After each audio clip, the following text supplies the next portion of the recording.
Hello everyone. सो बेटा हमारा जो टॉपिक चल रहा था आपके साथ वो था करंट इलेक्ट्रिसिटी। तो करंट इलेक्ट्रिसिटी में हमने बेसिक्स पढ़े हैं अब तक बिल्कुल। उसमें जो टर्म्स यूज होती हैं वो पढ़ी हैं, रेजिस्टेंस पढ़ा था, कंडक्टेंस पढ़ा था, एक current mobility and current density के बारे में पढ़ा था। फिर इनका रिलेशन भी निकाला था हमने current density and current mobility का विद कंडक्टेंस और कंडक्टिविटी।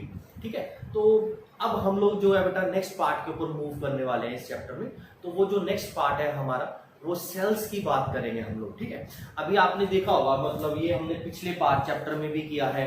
ठीक है, ऐसे करके हम लोग ये सेल बना लेते हैं ना, तो ये बैटरी या सेल। ठीक है, बैटरी क्या होता है, जब दो से ज्यादा सेल्स को कंबाइन कर देते हैं तो उसे बैटरी बोल देते हैं, और एक नॉर्मल सिंगल सेल को सेल बोल देते हैं ना।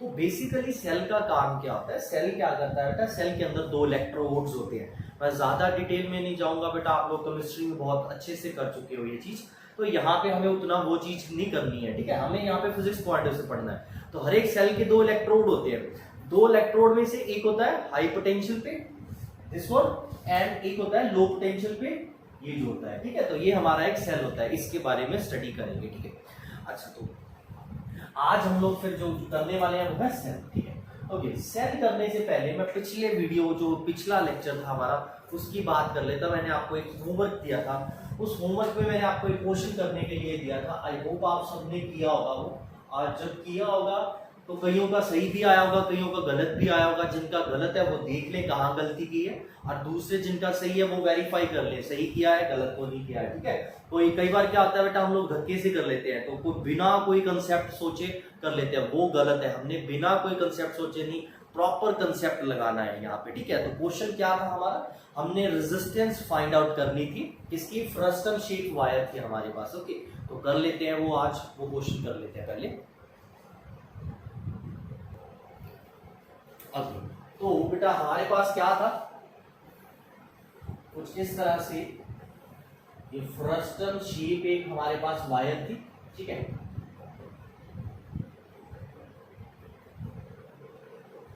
ये इस वायर के एक्सिस है, इधर रेडियस क्या था बेटा, R2 था, और इधर रेडियस था R1। ओके, तो मैंने आपको इसके हमने क्या निकाली है बेटा, इसकी रेजिस्टेंस निकाली है, रेजिस्टेंस ऑफ वायर। ठीक है, इस वायर की रेजिस्टेंस निकाल के दिखानी है। तो बेटा नॉर्मली रेजिस्टेंस का जो फॉर्मूला था R is equal to rho L by A होता है। तो यहाँ पे L का मतलब लेंथ ऑफ वायर होता है, जो कि ये है लेंथ ऑफ वायर, और ए का मतलब होता है क्रॉस सेक्शन एरिया। और ये जो क्रॉस सेक्शन एरिया है ये इस एल लेंथ के लिए यूनिफॉर्म होना चाहिए, बट आप यहाँ पे देखोगे अलोंग द लेंथ जो है क्रॉस सेक्शन एरिया वेरी कर रहा है, तो फिर इसे सीधा तो यूज कर नहीं सकते बेटा, है ना। तो फिर हमें क्या करना पड़ेगा ऐसे केस में, हिंट भी दिया था मैंने आपको, आपने एक यहाँ पे small cross section area consider करना है। ठीक है, आपने यहाँ पे क्रॉस सेक्शन एरिया कंसिडर करना है सबसे पहले। ठीक है, लेट्स से इसकी थिकनेस जो है दैट इज dx, और ये इस एंड से x डिस्टेंस पे है बेटा, और लेट्स से इसका जो ये रेडियस है ये है रेडियस इसका r। ये मैंने सब कुछ लेट कर लिया, तो मैंने एक कंसीडर किया है, कंसीडर स्मॉल एलिमेंट्री रिंग। ठीक है, एक रिंग कंसीडर कर ली है एट डिस्टेंस x, और जिसकी थिकनेस dx है और जिसका रेडियस r है बेटा। अब अगर इसकी बात करेंगे तो small resistance of this elementary, ठीक है, एलिमेंट्री इवन डिस्क बोलेंगे ना, क्योंकि फील्ड है elementary disc dr, that will be equal to क्या देगा बेटा, रो, इसकी जो स्पेसिफिक रेजिस्टेंस है पूरे मटेरियल की स्पेसिफिक रेजिस्टेंस क्या है बेटा, रो। l का मतलब length dx upon cross section area क्या आ जाएगा बेटा, अब आपका इसका पाई r स्क्वायर। ठीक है, तो ये dr की वैल्यू आ गई बेटा।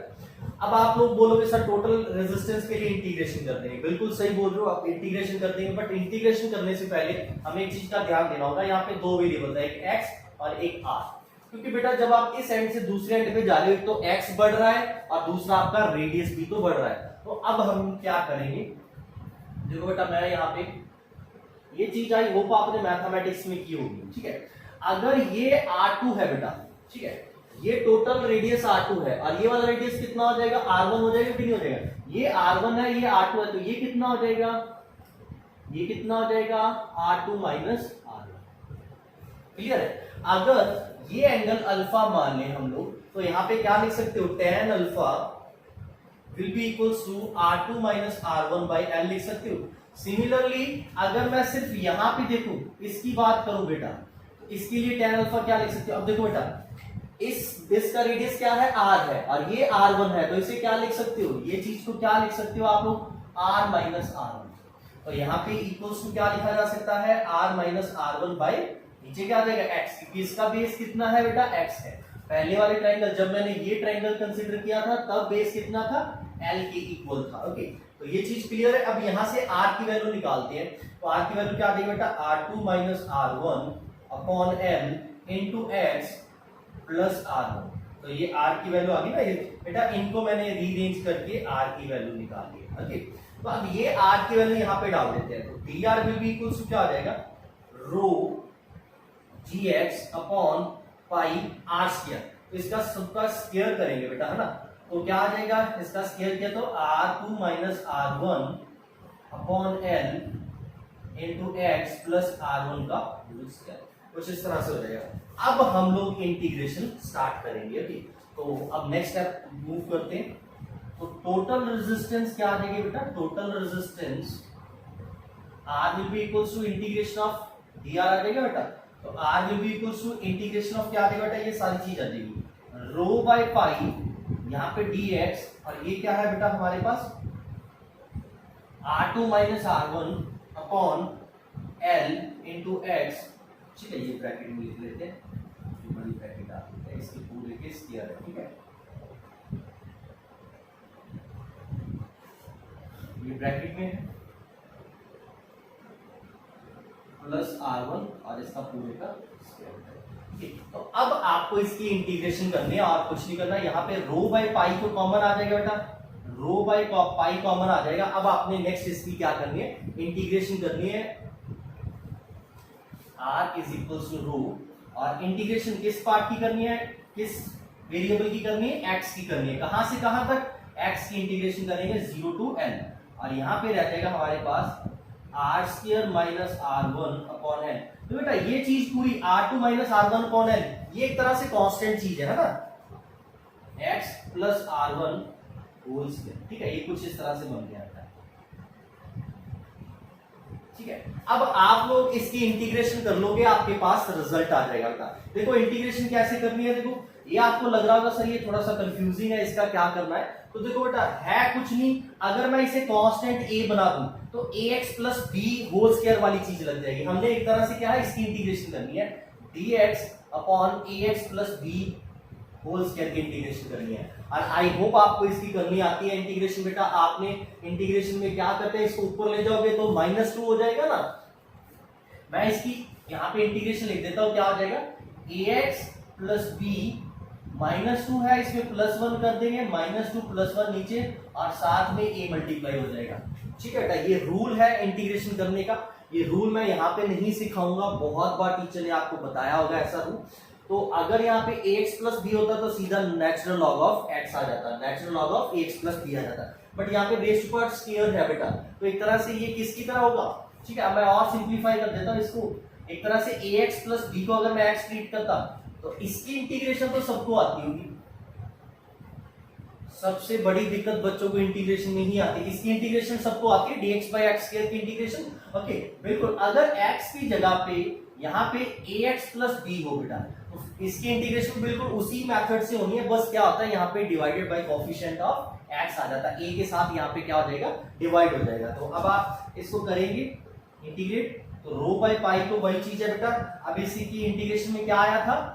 ये -2 + 1 -1 रह जाएगा, मतलब ये नीचे ही आ जाएगा। ठीक है, तो R2 minus R1 upon L into x plus R1, और यहाँ पे -1 आ गया था। ओके, और लिमिट डालेंगे 0 टू L। और एक चीज और बेटा, क्या लिखा था मैंने यहाँ पे integration? -1 upon ax plus b into a। ठीक है, इंटू a भी लिखा था कि नहीं लिखा था? ये चीज बेटा इंटीग्रेशन की है मैंने यहाँ पे, और कुछ नहीं किया है। तो अब यहाँ पे मैं मल्टीप्लाई भी कर देता हूँ इसके साथ, R2 minus R1 upon n। ठीक है, देखने में बहुत अजीब सा लग रहा है बेटा, जब आप इसे सॉल्व करोगे तो ये बहुत इजी हो जाएगा आपके लिए। ठीक है, तो अब आपने बस करना कुछ नहीं है बेटा, इसे सॉल्व करना है। और सॉल्व करके आप इसका रिजल्ट निकाल सकते हो, ठीक है। तो ये वाला पार्ट आप एक बार नोट डाउन कर लीजिए, ठीक है, आप एक बार इसे नोट डाउन करिए, फिर आगे इसका आगे सेक्शन में करते हैं। लेट्स सी क्या आंसर सिंपलीफाई होता है, इतना नोट डाउन कर लो। जिन्होंने किया हुआ है वो देखें कि आपने सही किया है कि गलत किया हुआ है। तो अब लिमिट्स डाल देते हैं बेटा इसमें। तो लिमिट्स डालेंगे तो क्या आ जाएगा, r will be equals to rho by pi, ठीक है। ये इसको r2 minus r1 bye l यहां पे लिख लेते हैं, r2 minus r1 bye l, l ऊपर चला जाएगा। और यहां पे अब हम लिमिट्स डाल देते हैं, ठीक है। लिमिट्स में पहले l की x की जगह पे l आ जाएगा, तो -1 बाय क्या आ जाएगा r2 माइनस r1, ठीक है, ये ब्रैकेट पे है यहाँ पे, ठीक है, r2 माइनस r1 l और नीचे l और प्लस r, ठीक है। पहले l लिमिट डाल दी है, फिर minus minus plus 1 by x की वैल्यू 0 डालोगे तो सिर्फ क्या बचेगा बेटा r, ठीक है। तो ये लिमिट्स डाल के ये कैंसिल आउट हो गया, तो ये क्या आ गया, r is equals to rho l by pi r2 minus r1, ठीक है। अब यहाँ पे बेटा देखो -1 bye r2 minus r1 plus r1 रह गया है +1 बाय r1, ठीक है। ये कैंसिल आउट हो गया, r2 रह गया। तो अब करना कुछ नहीं है, एलसीएम लेना है। तो बेटा देखने में स्टार्टिंग में बहुत अजीब सा लग रहा था, लेकिन जैसे जैसे आप सिंप्लीफाई करते गए चीज क्लियर होती है। यहाँ पे क्या आ जाएगा r1 r2 और ऊपर आ जाएगा -r1 प्लस r, ये तो मैथमेटिक्स है ना। अब ये देखो बेटा ये कैंसिल आउट हो गया, तो रिजल्ट क्या आ गया, rho l by pi r1 r। Result बहुत इजी था हमारा, सिंपल बन गया है। तो resistance will be equals to rho l by pi r1 r2, okay. तो यहाँ पे बस एक इंटीग्रेशन वाला जो मैंने कंसेप्ट लगाया वो ध्यान रखना है आपने, बाकी इसमें कुछ ट्रिकी नहीं है बेटा। देखो स्टार्टिंग वाला जो सेक्शन है, जब भी आपके पास ऐसी चीज होती है जिसमें बेटा कुछ चीजें वेरिएबल होते हैं, तो आपको पहले स्मॉल सेक्शन की स्टडी करनी है और फिर आपने उसे इंटीग्रेट कर देना है। इंटीग्रेशन का मीनिंग ही ये आपकी लाइफ में, ओके, ठीक है बेटा। तो ये भी नोट डाउन कर लीजिए, इस तरफ आपने नोट डाउन कर ही लिया। मैं ये आपको इंटीग्रेशन वाला पॉइंट बता देता हूं जो मैंने यहाँ पे इंटीग्रेशन वाला किया है, क्योंकि बहुतों को आती होगी इंटीग्रेशन, जिनको नहीं आती उनके लिए दोबारा समझा। जैसे यहाँ पे था हमारे पास dx बाई, अगर सिर्फ x स्क्वायर होता तो dx बाई x स्क्वायर की इंटीग्रेशन क्या हो जाएगी, x स्क्वायर -2 हो जाएगा ना एक तरह से ऊपर जाके, तो इसमें +1 -2 +1, तो ये क्या आ जाएगा -1 बाई x आ जाएगा कि नहीं आ जाएगा। अगर यहाँ पे होता है dx by ax plus b whole square, इसमें क्या करना होता है बेटा, बिल्कुल इसको एक तरह से ax प्लस b को x की तरह ही ट्रीट करना है, तो -1 बाई ax प्लस b ही आ जाएगा, ओके। और साथ में आपने x का जो कोफिशिएंट a है उसके साथ डिवाइड कर लेना होता है, और कुछ नहीं करना है। तो a की वैल्यू हमारी यहाँ पे क्या थी, r2 minus r1 by n, ठीक है, वो डाल दी। और b की वैल्यू क्या थी हमारे पास r, और कुछ नहीं किया बेटा मैंने। तो ये इंटीग्रेशन का कंसेप्ट होता है जो यहाँ पे लगा है। तो ये आपने खुद करना है, जिनका नहीं हुआ था, जिनका हो गया था बेटा दैट्स गुड, जिनका रिजल्ट आ चुका था वो। तो जिनका रिजल्ट नहीं आया था, कहाँ पे गलती कर रहे थे, प्लीज अपनी गलती को ढूंढिए और वेरीफाई करिए, ओके। तो ये हमारा लास्ट क्लास का एक क्वेश्चन था जो मैंने आपको घर पे करने के लिए दिया था, ठीक है। अब moving on to next thing, जो मैंने अभी बोला था आपको कि आज क्या करेंगे हम लोग, सेल की बात करेंगे, ठीक है। सेल्स, तो सेल क्या होते हैं बेटा, फिजिक्स में क्या होता है, हम लोगों ने बेटा जब भी करंट फ्लो करवाना है किसी भी कंडक्टर में, किसी भी रेजिस्टर में करंट फ्लो करवाना है, डीसी करंट स्पेशली, तो हम लोग क्या बैटरी या सेल को यूज करते हैं, है ना बेटा। तो सेल का सिंबल सबने देखा होगा, ये वाला सिंबल होता है। इस सिंबल में बड़ी लाइन का मतलब होता है हाई पोटेंशियल, छोटी लाइन का मतलब होता है लो पोटेंशियल, ओके। आपने इलेक्ट्रोलाइटिक सेल की बात कर लोगे, आप फिजिक्स लैब में भी जाओगे तो वहां पे भी डैनियल सेल एंड लैग्रांजे सेल हमें देखने को मिलेंगे, आप खुद बनाओगे ये बनोगे, ठीक है। तो वहां पे सेल्स के अंदर बेटा 2 इलेक्ट्रोड्स होंगे आपको, ठीक है, मिलेंगे। तो 2 इलेक्ट्रोड्स होंगे, दोनों इलेक्ट्रोड्स को आपने वहां पे क्या बेटा इनको किसी सॉल्यूशन में डिप करना है, ठीक है। मैं ज्यादा नहीं बता रहा, केमिस्ट्री में आपने कर रखा है, ठीक है। तो इनको डिप करना है, जिस वजह से यहाँ पे केमिकल रिएक्शन होगी, केमिकल एनर्जी क्रिएट होगी, जिस वजह से एक इलेक्ट्रोड हाई पोटेंशियल पे हो जाएगा, दूसरा क्या हो जाएगा बेटा लो पोटेंशियल पे हो जाएगा, और ये हमारा एक सेल बन जाएगा। और इनके बीच में अगर रेजिस्टर लगा दोगे तो यहाँ से करंट फ्लो होना स्टार्ट हो जाएगा आपका, ओके। आपको मालूम ही है आपके कन्वेंशनल करंट की डायरेक्शन क्या आती है, from high potential to low potential, that is the direction in direction opposite to the flow of free electron. Electrons, free electrons जिस डायरेक्शन में मूव करते हैं, करंट उससे ऑपोजिट डायरेक्शन में होता है, ठीक है। तो चलिए बेटा अब सेल की बात करते हैं। सेल में कुछ टर्म्स हैं यहाँ पे जो हम डिस्कस करने वाले हैं। सबसे पहले इंपॉर्टेंट टर्म्स,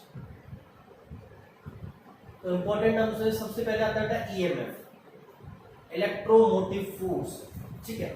नाम से लग रहा है कि ये कोई फोर्स होगी, इलेक्ट्रोमोटिव फोर्स, बट ऐसा कोई फोर्स नहीं है, इलेक्ट्रोमोटिव फोर्स नहीं होती बेटा ये, ठीक है। तो होता क्या है, ये जो हमारा सेल है बेटा देखो, ठीक है, ये हमारा सेल है और इस सेल के साथ ये एक्सटर्नल रेजिस्टर लगा हुआ है, ये एक्सटर्नल रेजिस्टर आर लगा हुआ है, ठीक है। ये सेल का नेगेटिव पोटेंशियल है, ये सेल का पॉजिटिव पोटेंशियल है। तो क्या होता है बेटा, जब रेजिस्टर में लेट्स से यहाँ पे स्विच लगी हुई, तो स्विच ओपन है, लेट्स से स्विच क्या है यहाँ पे हमारी के स्विच क्या है बेटा, ओपन है, ठीक है। तो क्या होगा बेटा, जब ये ओपन है कोई करंट नहीं फ्लो होगा, ठीक है। ये अपना हाई पोटेंशियल पे मेंटेन होगा और ये हमारा लो पोटेंशियल पे मेंटेन होगा। तो इन दोनों इलेक्ट्रोड्स के बीच में इस वक्त जो पोटेंशियल डिफरेंस सेटअप हुआ होगा वो क्या होगा, हमारा ईएमएफ। तो ईएमएफ क्या है बेटा, ईएमएफ मैं डेफिनेशन बोल रहा हूं, आप लिख लीजिए। तो ईएमएफ क्या है, EMF is defined as the potential difference between the electrodes of the cell when it is not connected in cell, ठीक है बेटा, when it is not connected in circuit, not cell, circuit. तो जब ये circuit में नहीं connected है तब इसके इलेक्ट्रोड्स के बीच में जितना पोटेंशियल डिफरेंस होगा उसे क्या बोलेंगे, ईएमएफ बोलेंगे बेटा, ओके। देखो होता क्या है बेटा, बाहर देखो ये पॉजिटिव टर्मिनल है, करंट की डायरेक्शन पॉजिटिव टर्मिनल में, जब ये स्विच ऑन कर दोगे यहां से करंट फ्लो होके कुछ इस तरह से जाएगा। तो इलेक्ट्रॉन्स किस डायरेक्शन में जाएंगे, नेचुरल सी बात है, electrons opposite to flow of current जाएंगे, ठीक है। तो इलेक्ट्रॉन्स यहां पे पहुंच जाएंगे। देखो ये पॉजिटिव टर्मिनल है, जब यहाँ पे इलेक्ट्रॉन्स आते जाएंगे इसका क्या होता जाएगा बेटा, पोटेंशियल कम होता जाएगा। इलेक्ट्रिक पोटेंशियल वाला कंसेप्ट किया था, देखो बेटा ये हाई पोटेंशियल है, अब मैंने सर्किट में लेट से कनेक्ट कर दिया है, ठीक है। जब सर्किट में मैंने कनेक्ट किया है बेटा तो करंट फ्लो होना स्टार्ट हो जाएगा। करंट फ्लो होगा तो एक तरह से इलेक्ट्रॉन ऑपोजिट डायरेक्शन में फ्लो होना स्टार्ट हो जाएंगे। देखो जैसे ये इलेक्ट्रॉन्स फ्लो होंगे तो ये पॉजिटिव टर्मिनल जो है, पॉजिटिव पोटेंशियल जो है ये कम होना स्टार्ट हो जाएगा due to these negative electrons. Negative electrons इसका पोटेंशियल क्या करना स्टार्ट कर देंगे, कम, एंड एट सेम टाइम इसका क्या होना स्टार्ट हो जाएगा बेटा, ये नेगेटिव कम होना स्टार्ट हो, मतलब ये एक तरह से न्यूट्रल होना स्टार्ट हो जाएगी दोनों, है ना। तो इनका पोटेंशियल डिफरेंस क्या है बेटा, कम होना स्टार्ट हो जाएगा। बट एट सेम टाइम हो क्या रहा है, इसके अंदर रिएक्शन हो रही है, ठीक है। अगर आपका सर्किट यहाँ पे ओपन भी है, ये कोई इलेक्ट्रॉन नहीं फ्लो कर रहे, लेट्स से यहाँ पे कुछ नहीं है अभी, ठीक है, ये दो इलेक्ट्रोड्स से, इलेक्ट्रोड्स को आपने इलेक्ट्रोलाइटिक सॉल्यूशन में डिप किया, तो क्या होगा, इसके अंदर यहाँ पे केमिकल रिएक्शन होगी। उस केमिकल रिएक्शन से यहाँ से नेगेटिव पार्टिकल्स किस तरफ मूव करेंगे बेटा, इस तरफ मूव करेंगे। यहाँ पे नेगेटिव पार्टिकल्स आ जाएंगे और यहाँ पे क्या आ जाएगा बेटा, पॉजिटिव पार्टिकल्स आ जाएंगे, ठीक है। तो जिस वजह से ये एंड पर हाई पोटेंशियल पे हो जाएगा, ये वाला एंड लो पोटेंशियल पे हो जाएगा। इन दोनों पॉइंट्स के बीच में, इन दोनों इलेक्ट्रोड्स के बीच में पोटेंशियल डिफरेंस सेटअप हो जाएगा, जिसको आप क्या बोलोगे, ईएमएफ। और जब आपने इसे अब सर्किट में कनेक्ट कर दिया बेटा, नेक्स्ट टू है terminal potential, next is terminal potential. तो टर्मिनल पोटेंशियल क्या है बेटा, जब आपने इसे सर्किट में कनेक्ट कर दिया, लेट्स से सर्किट को ऑन कर दिया, तो अब क्या होगा, वो जो मैंने बात बीच में छोड़ दी थी अभी बता रहा हूं फिर से दोबारा से। तो जब ये करंट फ्लो होगा, यहाँ पे करंट फ्लो होना स्टार्ट हो जाएगा, मतलब इधर से इलेक्ट्रॉन आने स्टार्ट हो जाएंगे इस तरफ, ठीक है। इलेक्ट्रॉन यहां से चलेंगे और इधर ऐसे फ्लो होने स्टार्ट हो जाएंगे। एक तरह से यहाँ पे जो नेगेटिव चार्ज पहुंचा था वो फ्लो के इधर से कंडक्ट होना स्टार्ट हो जाएगा, करंट फ्लो होना स्टार्ट हो जाएगा। तो बेटा जैसे ही ये इलेक्ट्रॉन यहां पहुंचेंगे, इसका पोटेंशियल कम हो जाएगा, इसका क्या हो जाएगा बेटा, इसका नेगेटिव में कम हो जाएगा, एक तरह से ये ज्यादा पॉजिटिव हो जाएगा, ठीक है। तो ये पोटेंशियल डिफरेंस कम होना स्टार्ट हो जाएगा। बट एट सेम टाइम फिर से यहाँ पे केमिकल रिएक्शन रुकेगी थोड़ी, वो केमिकल रिएक्शन चलती जाएगी। वो केमिकल रिएक्शन इन इलेक्ट्रॉन्स को यहां से फिर इधर पहुंचा देंगे, क्योंकि केमिकल रिएक्शन का काम ही ये होता है सेल में कि नेगेटिव को इधर नेगेटिव इलेक्ट्रोड पे लेके जाना और पॉजिटिव पार्टिकल को एक तरह से हाई पोटेंशियल पे लेके जाना। तो एक तरह से अपोजिट नेचर में फ्लो हो रहा है, ठीक है। आउटसाइड द सेल देखो बेटा, आउटसाइड द सेल सर्किट में क्या है, नेगेटिव टर्मिनल से पॉजिटिव टर्मिनल की तरफ इलेक्ट्रॉन्स फ्लो कर रहे हैं। इनसाइड द सेल देखो क्या हो रहा है, पॉजिटिव टर्मिनल से नेगेटिव टर्मिनल की तरफ इलेक्ट्रॉन्स फ्लो हो रहे हैं। तो इनसाइड द सेल क्या हो रहा है, एक एनर्जी चाहिए होगी इलेक्ट्रॉन्स को अगेंस्ट द फील्ड मूव करने के लिए, है ना।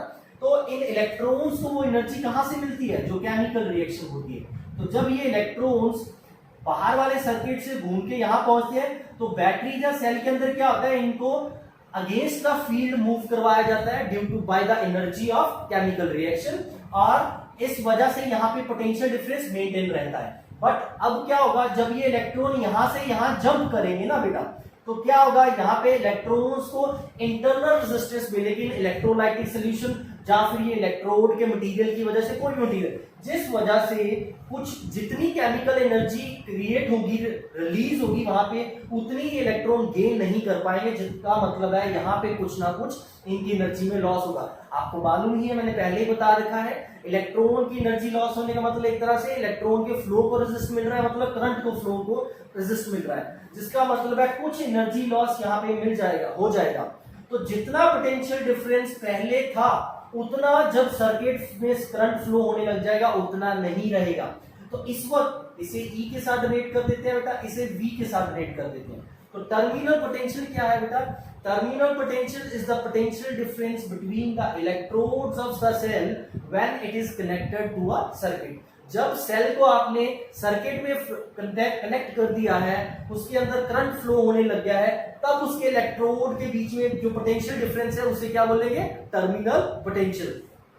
ये दोनों डिफरेंस क्या है, क्यों है, वो मैंने अभी बता दिया बेटा। जब यहाँ पे इलेक्ट्रॉन्स फ्लो करेंगे, ठीक है, during the current flow inside the cell भी पॉजिटिव टर्मिनल से नेगेटिव टर्मिनल की तरफ इलेक्ट्रॉन्स को फ्लो करना पड़ेगा to maintain this potential difference. Otherwise क्या होगा बेटा, अगर हम नॉर्मली कैपेसिटर में भी बात कर रहे थे कि अगर यहां से इलेक्ट्रॉन आएंगे तो ये इस पॉजिटिव प्लेट को खत्म कर देंगे, ये न्यूट्रल हो जाएगी, ये न्यूट्रल हो जाएगी, करंट फ्लो होना बंद हो जाएगा। बट सेल में ऐसा नहीं होता बेटा। सेल में क्या होता है, सेल में कंटिन्यूअसली करंट फ्लो होता रहता है। कंटिन्यूअसली करंट क्यों फ्लो होता रहता है, क्योंकि इसके बीच में पोटेंशियल डिफरेंस सेटअप होता रहता है। तो जो इलेक्ट्रॉन्स यहां से पहुंच के यहाँ पे से न्यूट्रलाइज करेंगे, केमिकल एनर्जी रिलीज होगी केमिकल रिएक्शन की वजह से, वो इलेक्ट्रॉन्स इधर पहुंच जाएंगे, ठीक है बेटा, अगेंस्ट द फील्ड। तो जिस वजह से बेटा इलेक्ट्रॉन्स ने जो एनर्जी गेन की थी वो यहाँ पे against the field use up हो जाएगी, और फिर से पोटेंशियल डिफरेंस सेटअप हो जाएगा, क्योंकि फिर से ये नेगेटिव हो जाएगा और यहाँ से इलेक्ट्रॉन लूज हो जाएंगे, ये फिर से क्या देगा, पॉजिटिव हो जाएगा। Okay,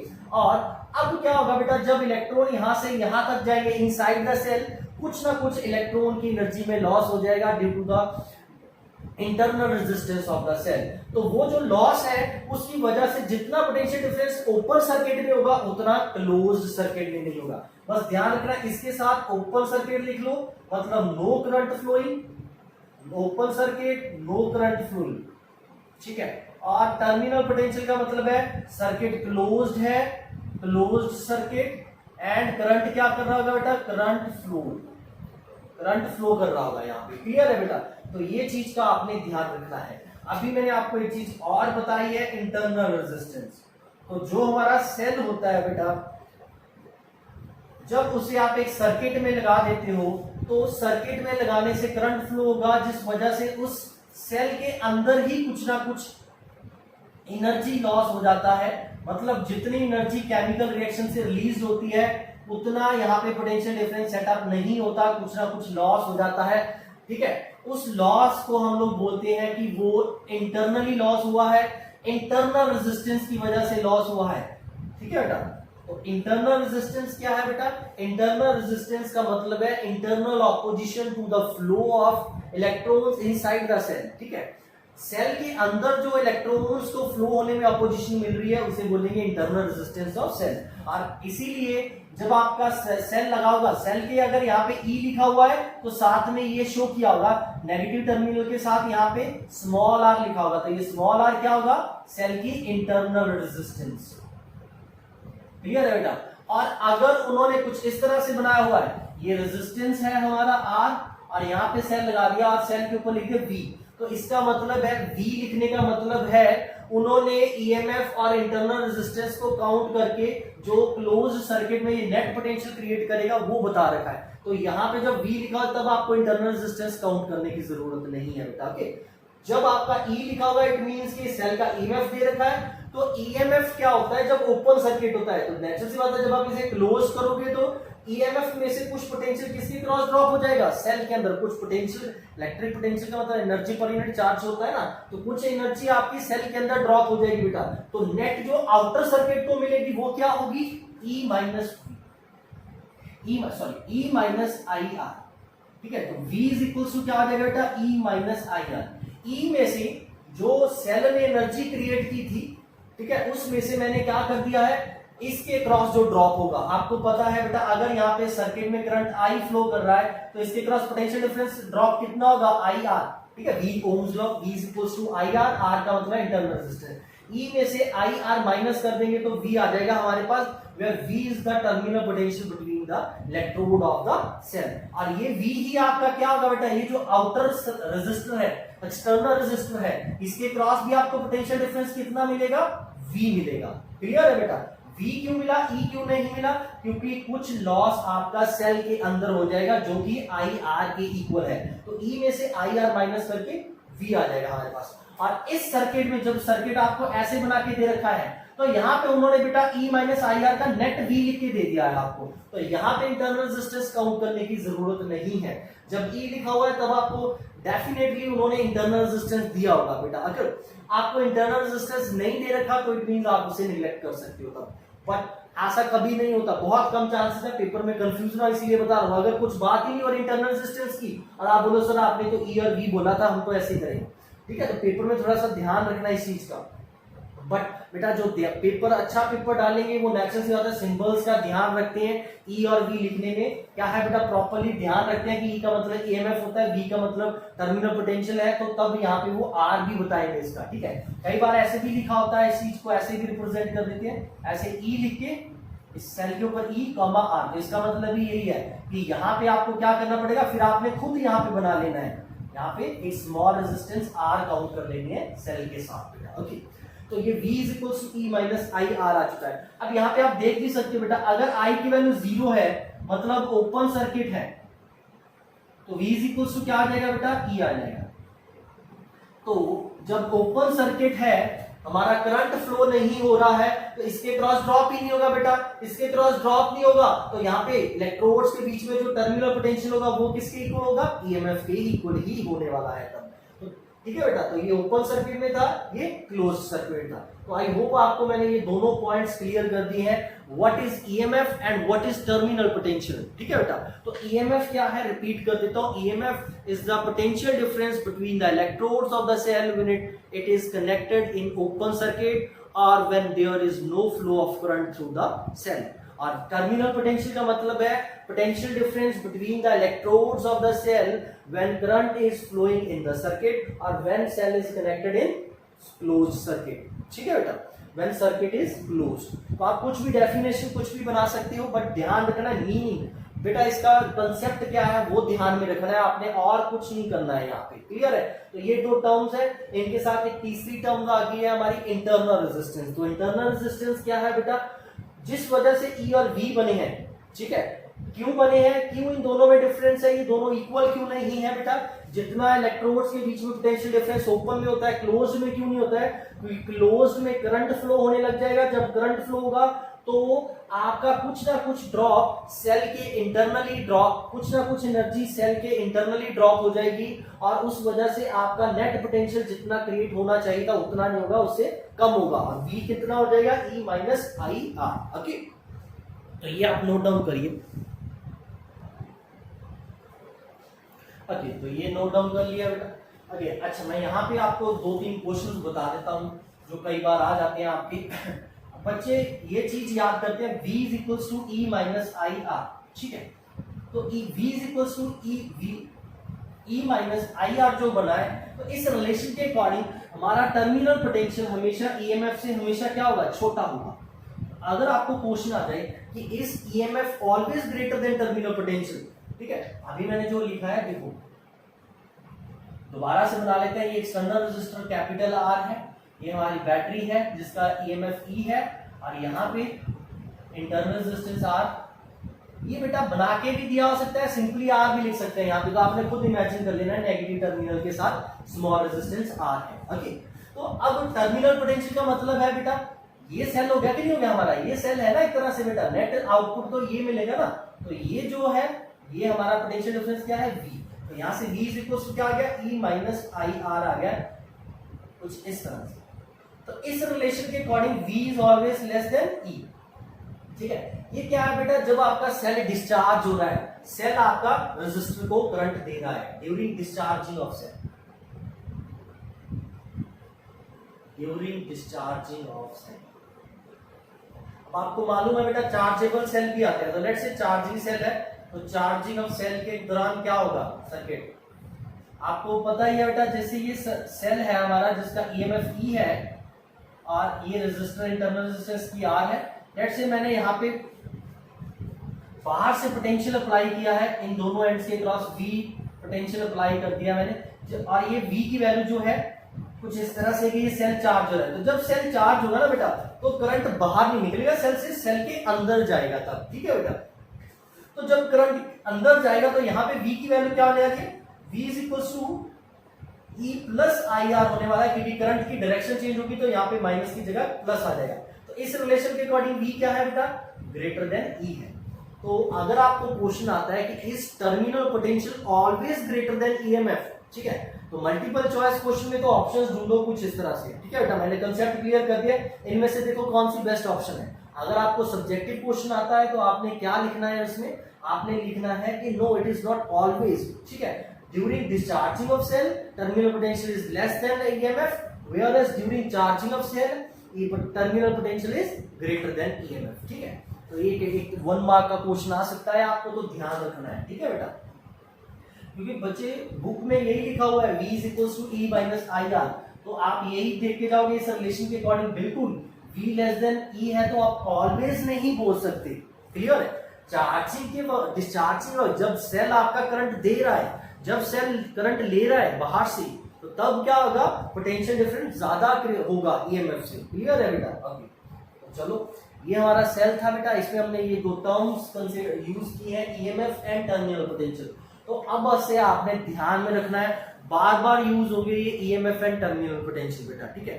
terminal potential close circuit, EMF open circuit, इतना याद रख लोगे तो आपको कोई दिक्कत नहीं होगी बेटा। ओके, तो सेल्स के बारे में देखो बेटा, सेल्स के अंदर क्या हो रहा है इंटरनली, कैसे पोटेंशियल डिफरेंस सेटअप होता है, that's part we study in chemistry, ठीक है। इलेक्ट्रोलाइटिक सेल्स आप लोग बहुत डिटेल में पढ़ते हो, तो हमने यहाँ पे नहीं करना है। एक चीज और, ये जो सेल होते हैं ये डीसी करंट प्रोड्यूस करते हैं, डायरेक्ट करंट प्रोड्यूस करते हैं, क्योंकि करंट की डायरेक्शन हमेशा एक ही रहने वाली है, करंट की डायरेक्शन अल्टर नहीं होगी, अनलाइक एसी।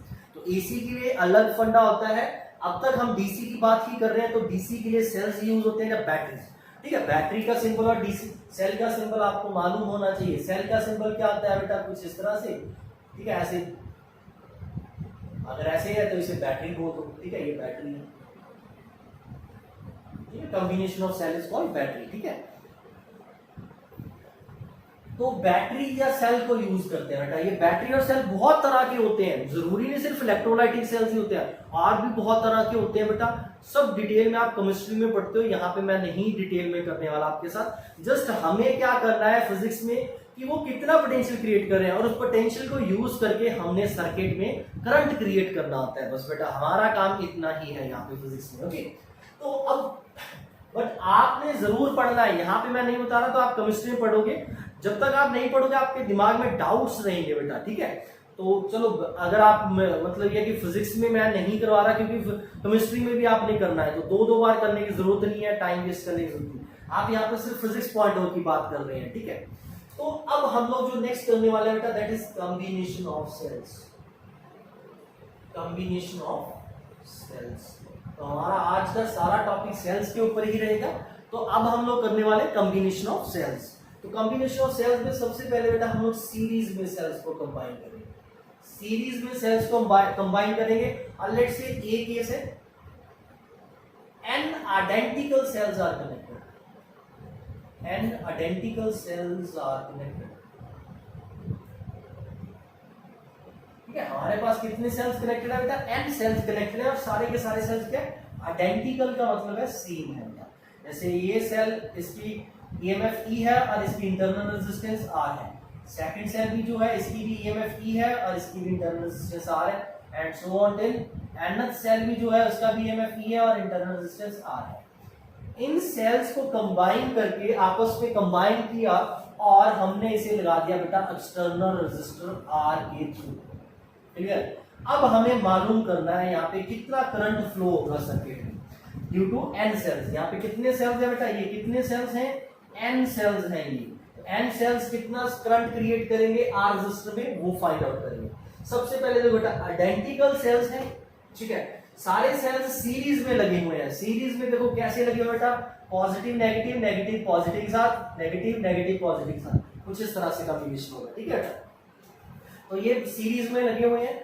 आपने घर पे देखा भी होगा, कई बार रिमोट में भी ऐसे सेल्स सीरीज में लगे होते हैं, ठीक है, कई बार मोस्टली सीरीज में ही लगे होते हैं सेल्स हमारे, ठीक है। रिमोट्स में या क्लॉक्स वगैरह में देखोगे आप लोग, तो सीरीज में एन सेल्स कंबाइंड है और आइडेंटिकल होते हैं, बिल्कुल सेम केस है, वहां पे 2 सेल होते हैं या 3 होते हैं ना।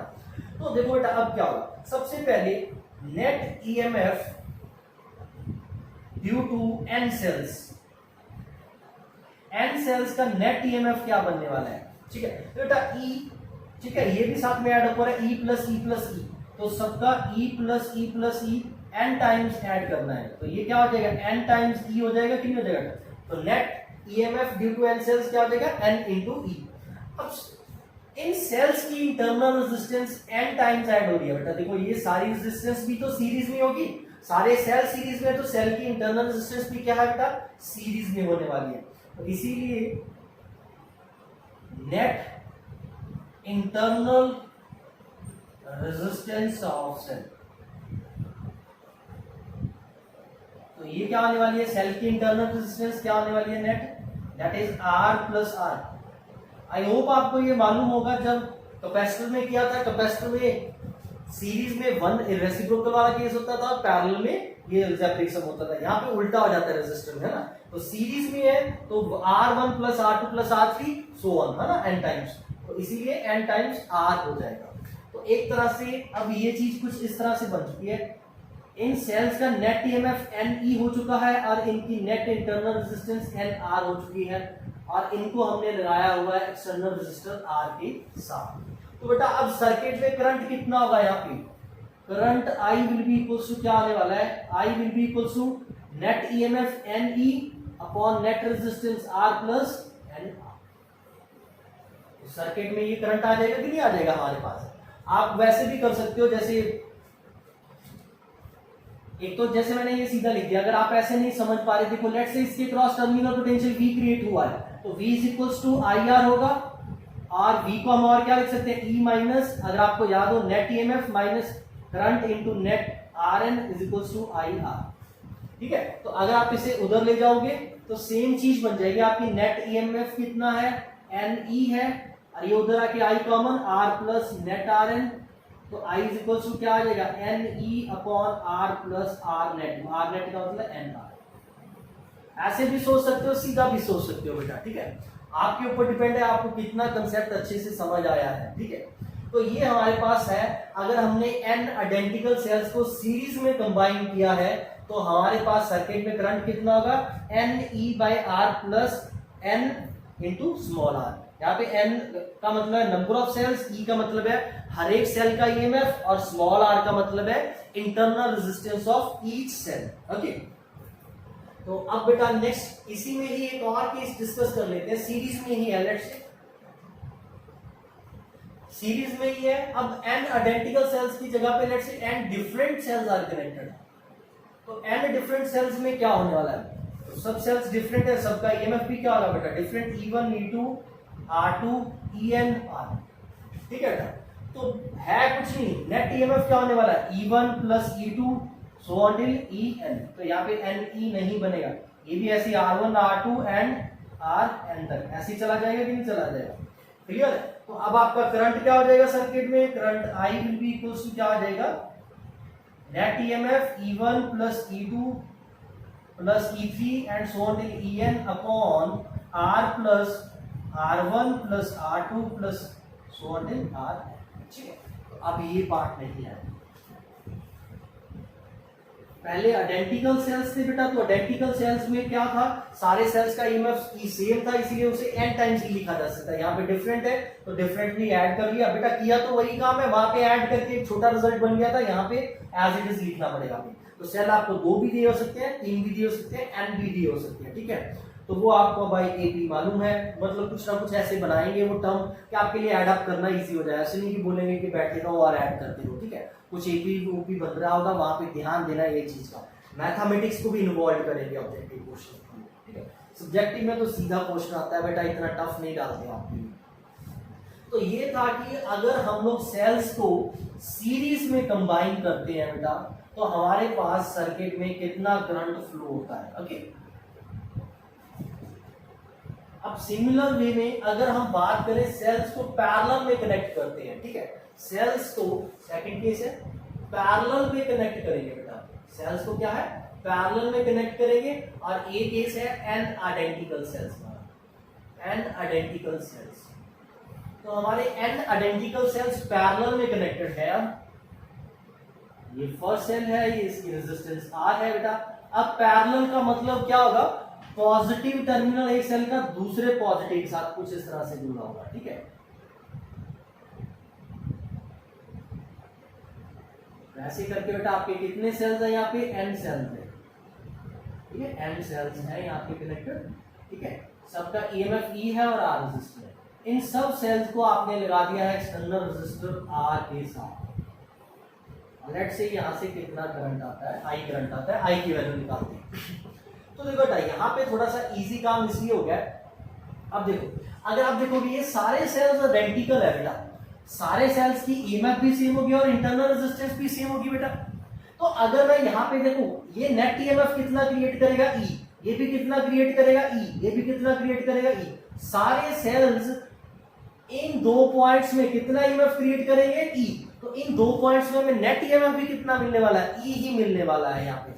अब सीरीज में क्या हुआ था, एन टाइम्स ऐड हो गया था, यहाँ पे एन टाइम्स ऐड नहीं होगा। यहाँ पे क्या होगा बेटा, पहला सेल है इसका ईएमएफ ई है, तो दूसरे का भी ई है, तीसरे का, तो सारे क्या है बेटा, ई प्लस ई नहीं होगा यहाँ पे। तो नेट ईएमएफ हर एक पॉइंट के अबाउट ई है, तो यहाँ पे क्या मिलने वाला है, हमें ई मिलने वाला है। तो यहाँ पे net EMF due to N cells क्या आ जाएगा बेटा, ई के ही इक्वल होने वाला है।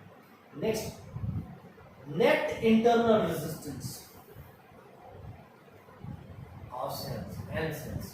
तो नेट इंटरनल रेजिस्टेंस क्या हो जाएगी बेटा, अब देखो बेटा ये सारे पैरेलल में होंगे। पैरेलल वाला केस क्या था, 1/R1 plus 1/R2 plus 1/R3 and so on till 1/R, और ये 1/Rn हो जाएगा। इसे सॉल्व करोगे तो Rn की वैल्यू क्या दी बेटा, R/n हो जाएगी, कितनी हो जाएगी, ये मैं सॉल्व करके नहीं दिखा रहा, आप कर सकते हो इसे आप, ठीक है। नेक्स्ट, तो एक तरह से ये चीज क्या बन गई, अब कुछ इस तरह से बन गया बेटा।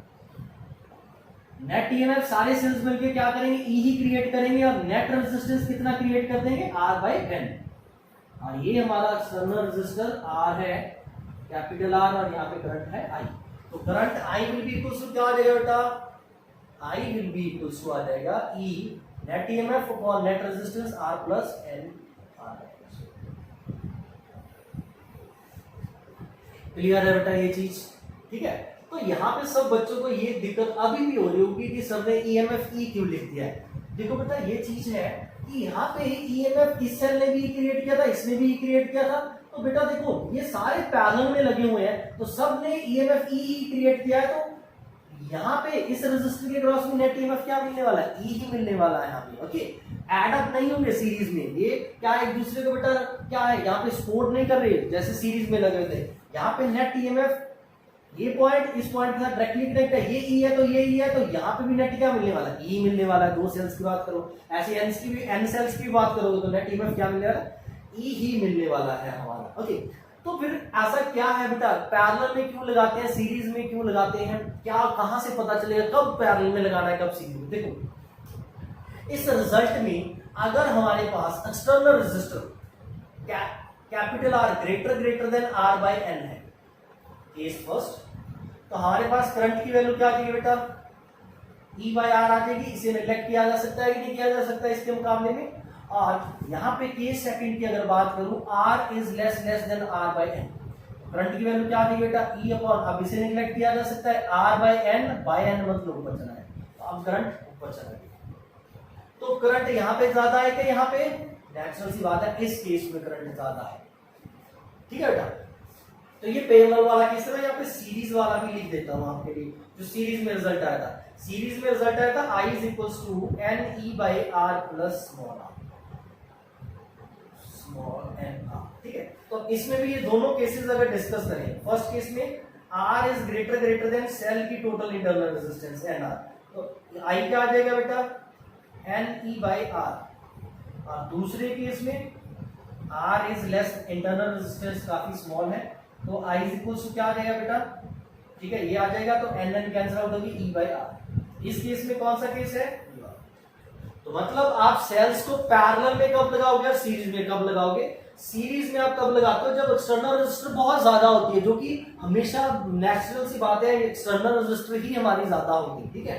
और पैरेलल में कब यूज करोगे, क्वेश्चन तो कुछ भी आ सकता है ना बेटा, तो पैरेलल में कब, जब आपका कुछ भी बेटा डे टू डे लाइफ में कुछ ऐसी प्रॉब्लम आ सकती है, यहाँ पे ऐसा हो, तो ऐसे केस में क्या होगा, हम सेल्स को पैरेलल में लगा के ज्यादा रिजल्ट अच्छा क्रिएट, ज्यादा करंट क्रिएट कर सकते हैं सर्किट में, ओके।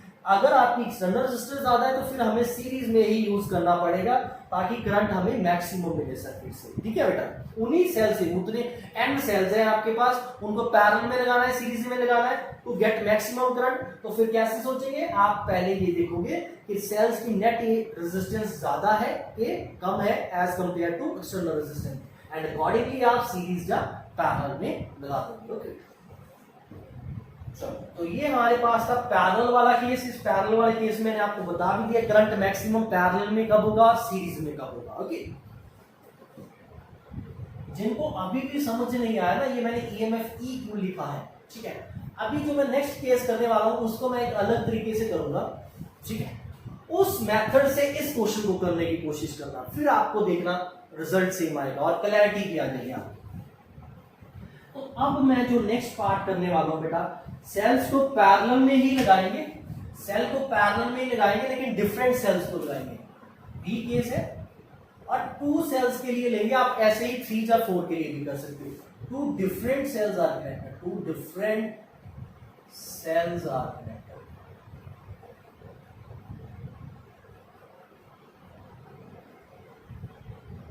डिफरेंट सेल्स दो कनेक्टेड है बेटा हमारे पास, जैसे कुछ इस तरह से।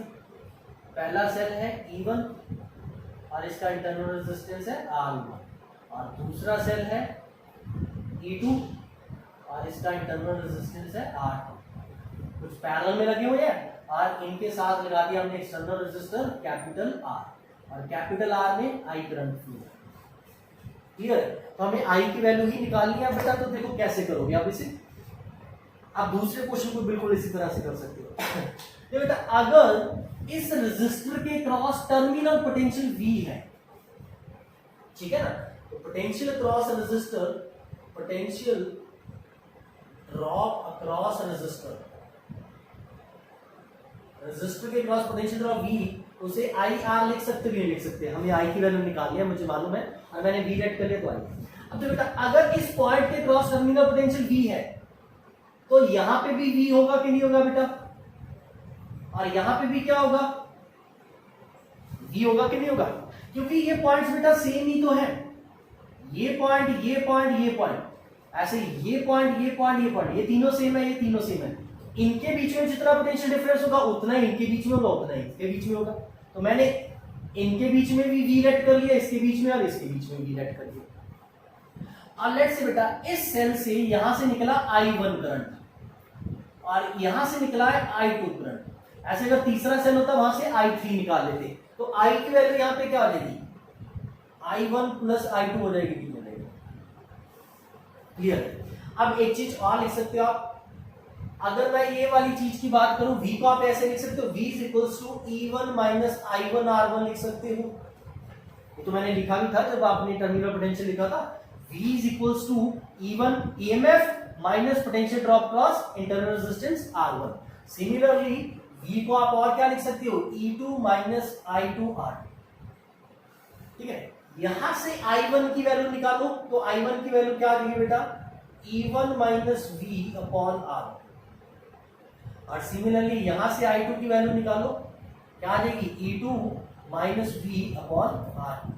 I1 I2 की वैल्यू यहां पे डालो तो आपके पास I की वैल्यू आ जाएगी हमारे पास, है ना। तो I will be equals to आ जाएगा हमारे पास I will be equals to आ जाएगा I1 प्लस I2 और इनकी वैल्यूज डालेंगे E1 minus V upon R1 plus E2 minus V upon R2। Clear है? तो I इज इक्वल्स टू आ जाएगा हमारे पास E1 by R1 minus V by R1। बेटा इनको मैंने अलग अलग करके लिख दिया है, E2 by R2 minus V by R1। ऐसा इसलिए किया बेटा, V को अलग इसलिए किया क्योंकि V की फॉर्म में नहीं आंसर आना चाहिए मेरा। V तो मैंने खुद लेट किया है, मेरा आंसर किस फॉर्म में आ सकता है? E1 E2 R1 R2 and capital R की फॉर्म में आना चाहिए। तो V को मुझे खत्म करना होगा यहाँ पे किसी न किसी वे से। तो वो देखते हैं क्या मेथड है हमारा खत्म करने का। तो आई यहां से इन दोनों को बेटा अलग से लिखेंगे तो क्या आ जाएगा? E1 R2 plus E2 R1, मैंने एलसीएम ले लिया R1 R2 इन दोनों टर्म्स में से। इन दोनों टर्म्स को मैंने अलग से ऐड कर दिया, माइनस इनमें से V कॉमन लेके ब्रैकेट में क्या रह जाएगा? Minus 1 by R plus 1 by R। Clear है? इन दोनों V वाली टर्म्स को अलग से लिख लिया, E1 E वाली टर्म्स को अलग से लिखे उन्हें ऐड भी कर दिया मैंने। ठीक है, I को उधर ले जाते हैं, V को इधर ले आते हैं बेटा, V वाली टर्म को सारी को इधर ले आते हैं। तो V इज इक्वल्स टू आ जाएगा V, और साथ में इसको भी ले आते हैं और इसको सिंप्लीफाई करेंगे। जब नीचे एलसीएम आ जाएगा R1 R2, ऊपर आ जाएगा R1 plus R2 equals to E1 R2 plus E2 R1 upon R1 R2, और ये उधर जाके माइनस I हो जाएगा। क्लियर है? अब सिर्फ इधर V रखना है, बाकी सारी टर्म उधर ले जाते हैं। तो V इज इक्वल्स टू क्या आ जाएगा? ये टर्म जब इधर आएगी तो क्या हो जाएगा? V is equals to E1 R2 plus E2 R1 upon R1 R2 का जब ये उधर जाएगा बेटा तो क्या होगा? R1 R2 upon R1 plus R2, कुछ इस तरह से आ जाएगा, ये कैंसिल आउट हो जाएगा आपका। सिमिलरली माइनस I, और I के साथ भी R1 R2 by R1 plus R2। Clear? तो ये टर्म क्या बच गई? V is equals to E1 R2 plus E2 R1 by R1 plus R2 minus I R1 R2 by R1 plus R2। अब सर यहाँ पे I की value तो आई नहीं अभी हमारे पास, ये आपने क्या कर दिया? ठीक है, वो I की वैल्यू भी मैं बता दूंगा आपको। अब हम यहाँ पे देखिए बेटा क्या करना है। अब हमने ये जो एक्सप्रेशन बनी है, इस एक्सप्रेशन से हमारे पास एक चीज बनी। देखो इस V को आप क्या बोल सकते हो? ये V वही है जो इन दोनों पॉइंट्स में पोटेंशियल डिफरेंस सेटअप हो रहा है ना। तो अगर मैं इस सर्किट को कुछ इस तरह से बनाऊं, इन दोनों सेल की जगह पे एक ही सेल लगा दूं जिसका EMF E इक्विवेलेंट है और जिसकी इंटरनल रेजिस्टेंस R इक्विवेलेंट है, और इसको मैंने लगा दिया है एक्सटर्नल रेजिस्टर R के साथ, और ये सेल भी I करंट ही फ्लो करवा रहा है सर्किट में।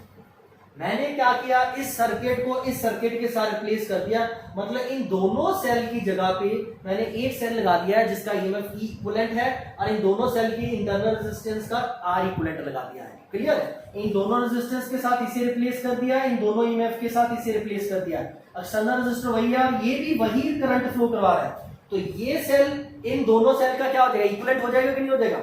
और नेचुरल सी बात है, यहाँ पे भी पोटेंशियल डिफरेंस कितना क्रिएट होगा बेटा? V। तो V को आप क्या लिख सकते हो? E equivalent minus I into R equivalent लिख सकते बेटा।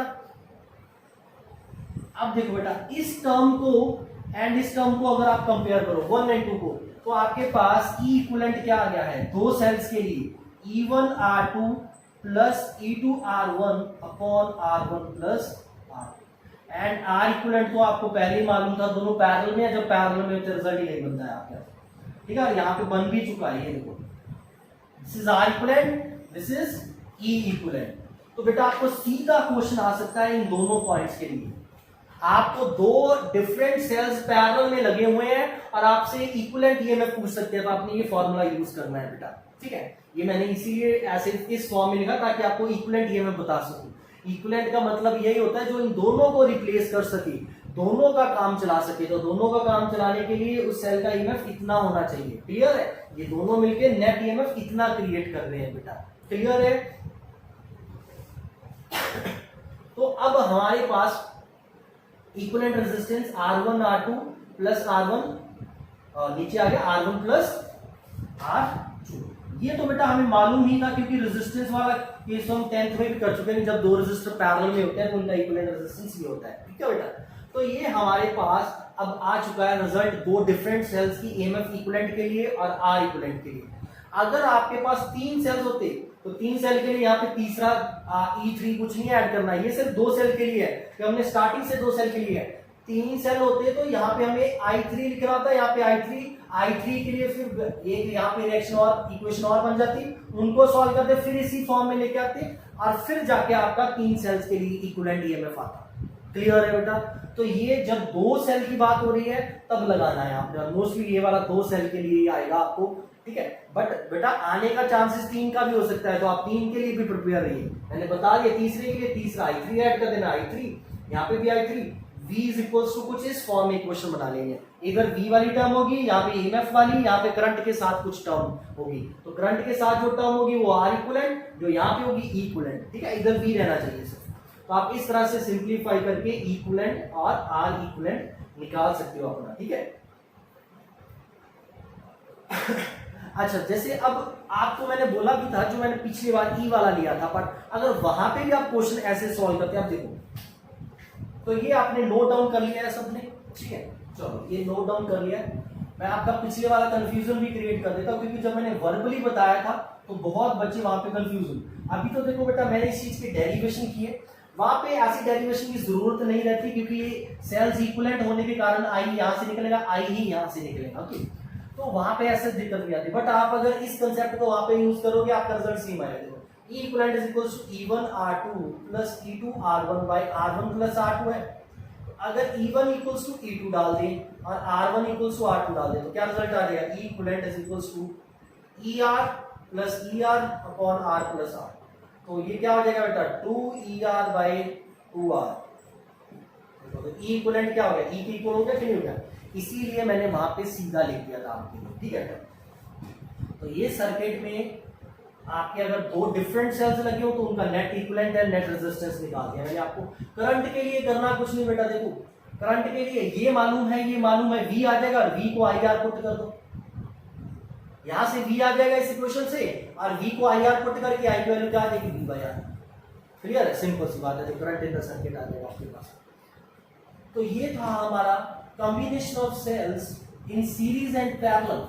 ठीक है, सीरीज एंड पैरेलल में सेल्स को कंबाइन किया हमने, आइडेंटिकल सेल्स भी कंबाइन करके देखे हैं और डिफरेंट सेल्स भी कंबाइन करके देखे हैं। इसमें पैरेलल वाला ये थोड़ा सा कंफ्यूजिंग था, सीरीज वाला तो बहुत ही ज्यादा हमारे लिए इजी था। ठीक है, सेल्स में एक नेक्स्ट टॉपिक है जो मिक्स्ड कॉम्बिनेशन है।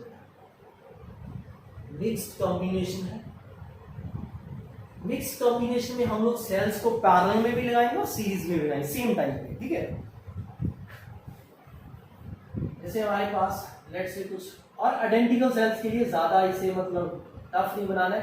लेट्स से n सेल्स जो है हमारे सीरीज में लगे होंगे। कितने सेल्स सीरीज में लगे हुए बेटा? n सेल्स सीरीज में लगे होंगे, n सेल्स सीरीज में लगे हुए हैं और ऐसे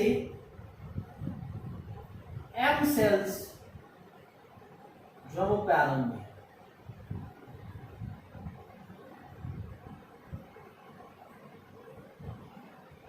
ये यहां पे m रोज है हमारे यहां पे,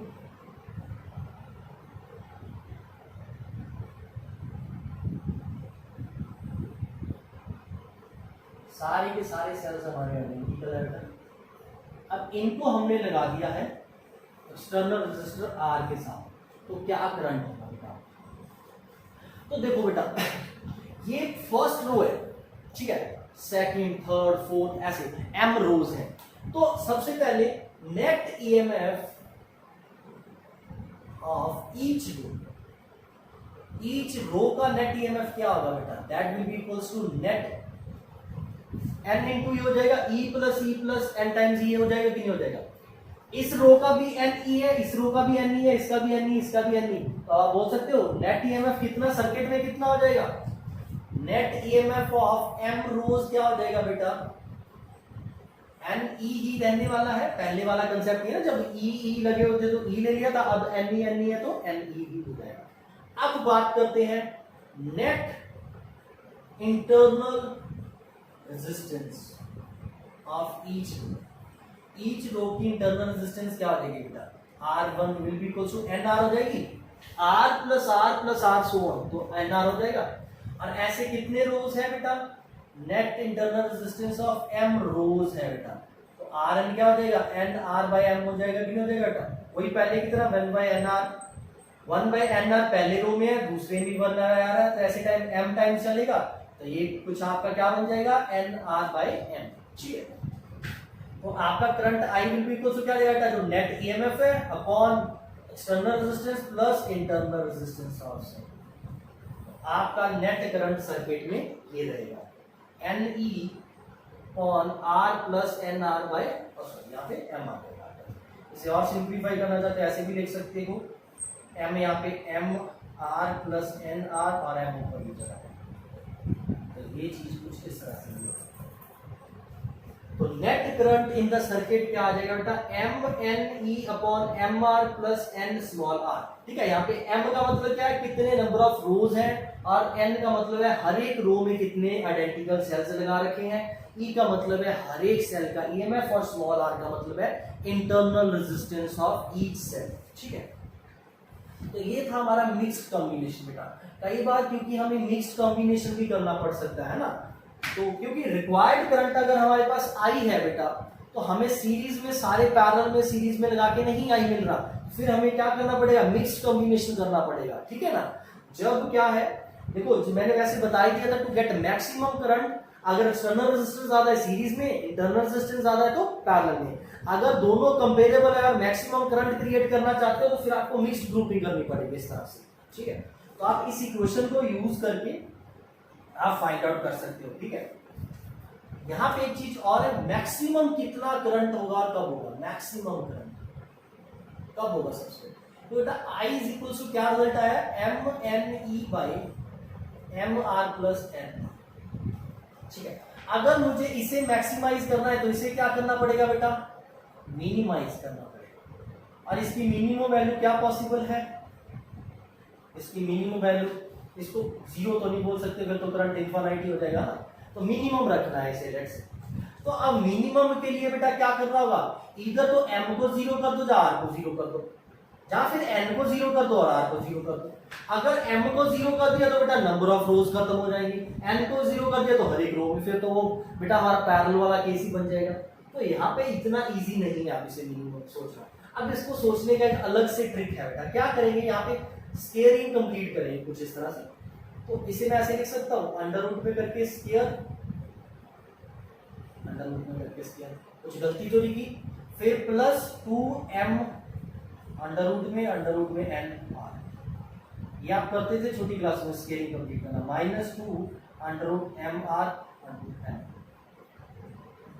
ठीक है, इसे इक्वल टू मिनिमम करना है आपको, क्लियर है बेटा, तो इसे इक्वल टू मिनिमम करना है। अब मैं इसका एक क्या कर सकता हूँ, आइडेंटिटी बना सकता हूँ इसकी, तो ये क्या बन जाएगा, अंडर रूट एम आर का whole square minus under root N R का, under root M R minus under root N R का होल स्क्वायर बन जाएगा, plus 2 under root M R under root N R is equal to. ठीक है, यहां पे मैं मिनिमम क्यों नहीं कर पाया, क्योंकि इस इक्वेशन को मिनिमम करने के लिए मुझे इन चारों टर्म में से एक टर्म को जीरो करना पड़ेगा। अगर किसी भी एक टर्म को जीरो कर दिया तो फिर मेरी मिक्स m और n को जीरो कर दे तो मिक्स ग्रुपिंग नहीं रहेगी, r और क्या स्मॉल r जीरो हो नहीं सकते, तो इसीलिए इसे ऐसे नहीं सोच सकते। मैंने यहाँ पे क्या किया, स्केलिंग वाली आइडेंटिटी कंप्लीट की है। अब इससे क्या हुआ बेटा, देखो अब फिर से मैं इस चीज को जीरो नहीं रख सकता, क्योंकि इस चीज को जीरो करने के लिए मुझे फिर से इन चारों चीजों में से m कैपिटल R n और स्मॉल r में से जीरो, जो नहीं कर सकती। अगर मैं इसे जीरो कर दूं तो ये ओवरऑल टर्म मिनिमम रह जाएगी हमारी, तो हम लोग इसे जीरो कर सकते हैं, under root M R minus under root N small is equal to zero. तो करंट मैक्सिमम कब होगा, जब ये वाली चीज इक्वल टू जीरो बन जाए, ये जीरो होगी, स्क्वायर रूट कर देंगे तो under root M R minus under root N R equal to zero हो जाएगा बेटा, और ये उधर चला जाएगा तो क्या आ जाएगा, M R is equal to N R और r इज इक्वल टू जैसे एम आर। तो जब ये रिलेशन वैलिड होगा तो तब आपका करंट सर्किट में मैक्सिमम होगा in case of mixed grouping. ठीक है बेटा, तो मिक्स ग्रुपिंग में मैक्सिमम करंट के लिए आपको ये वाला रिलेशन वैलिड करवाना होगा, ठीक है। बट अगर आपको गिवन है आर और कैपिटल आर की वैल्यूज गिवन है, फिर आप लोगों को ऐसे नहीं सोचना है, ये तभी सोचना है जब आपने सर्किट में करंट को मैक्सिमाइज करना है, ये वाला, ठीक है, ये वाला पॉइंट, ये वाला कंसेप्ट तभी यूज करना है आपने, ये क्वेश्चन तभी यूज करनी है अगर मिक्स ग्रुपिंग के केस में आपने मैक्सिमम करंट निकाला। उन्होंने लिखा हुआ है कि मिक्स ग्रुपिंग में कितने सेल्स सीरीज में लगाएं और कितने सेल्स का रो बनाएं, कितने रोज बनाएं ताकि सर्किट में करंट मैक्सिमम, तब ये वाला फंडा यूज करना है। आर और कैपिटल आर की वैल्यू दी होगी, टोटल नंबर ऑफ सेल्स दी होंगे, टोटल नंबर ऑफ सेल्स का मतलब m इंटू एन दी होंगे, है ना। यहाँ पे टोटल कितने सेल्स लगे हुए हैं अभी इस वक्त, टोटल नंबर ऑफ सेल्स कितने लगे हुए हैं, n इंटू एम। तो एक इक्वेशन एन एम की ये बन जाएगी, एक यहां से बन के n और m की वैल्यू आ जाएगी। तो आप बता दो कि मैक्सिमम करंट के लिए इतने सेल्स को एक रो में लगाना होगा और इतने रोज बनाने होंगे। क्लियर है बेटा। तो ये हमारे पास था कॉम्बिनेशन ऑफ सेल्स, पैरेलल में किया, सीरीज में किया, फिर मिक्स ग्रुपिंग किया, ठीक है। तो इसके साथ हमारा ये सेल्स वाला पार्ट सारा खत्म हो चुका है अभी, ठीक है। तो आप भी प्लीज अभी सेल वाला पार्ट के क्वेश्चंस करिए ट्राई करके, ठीक है। कोई भी दिक्कत आ रही है तो पूछिए। आज के लिए इतना ही, बाकी नेक्स्ट क्लास में